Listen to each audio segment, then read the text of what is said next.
হে good morning বন্ধুরা, আমি পিয়ালি আজকে নিয়ে এসেছি একটা অন্যরকম ভিডিও নিয়ে। সকাল সকাল দেখে বুঝতেই পারছো কোথায় চলে গেছি। হ্যাঁ, চলে গেছিলাম মায়ের কাছে। অনেক দিনের ইচ্ছে ছিল মাকে পুজো দিতে যাবো, হয়ে উঠছিল না। ফাইনালি কালী পুজোর দিনই মাকে পুজো দিতে চলে গেলাম। সকাল সকালের ওয়েদারটা খুবই সুন্দর ছিল, তো ভাবলাম সকালবেলায় গিয়েই মাকে পুজো দিয়ে আসা যাক। তা আমরা চলে গেলাম নৈহাটি স্টেশনে। ওখানে গিয়ে মায়ের জন্য ফুল কিনে নিলাম, যে মাকে এবার পুজো দেবো। এবার ওখানে গিয়ে শুনলাম কোথায় পুজো নেওয়া হচ্ছে, সেখানে চলে গেলাম। আর গিয়ে দেখছি তো সে কি ভিড়, মানে ভিড় তো ধারণা করাই যাচ্ছে না। দেখো তোমরা।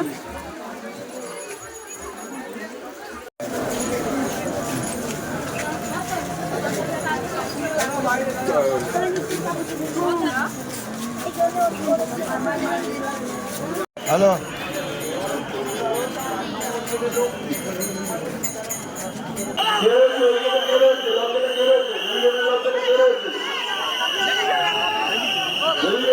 ফাইনালি অনেক কষ্টে মায়ের দর্শন পেলাম। সত্যি দেখে খুব মনটা শান্তি হয়ে গেল, যে এত কষ্ট করে যে আসলাম সেটা সার্থক। তা আমরা দুজনে ওখান থেকে বেরিয়ে পড়লাম যে এবার তাহলে বাড়ি যাওয়া যাক। তো বাড়ি যাওয়ার পথে একটু ডাব কিনে নিলাম, কিনে দুজনে চলে আসলাম। আজকের ভিডিও কেমন লাগলো জানিও।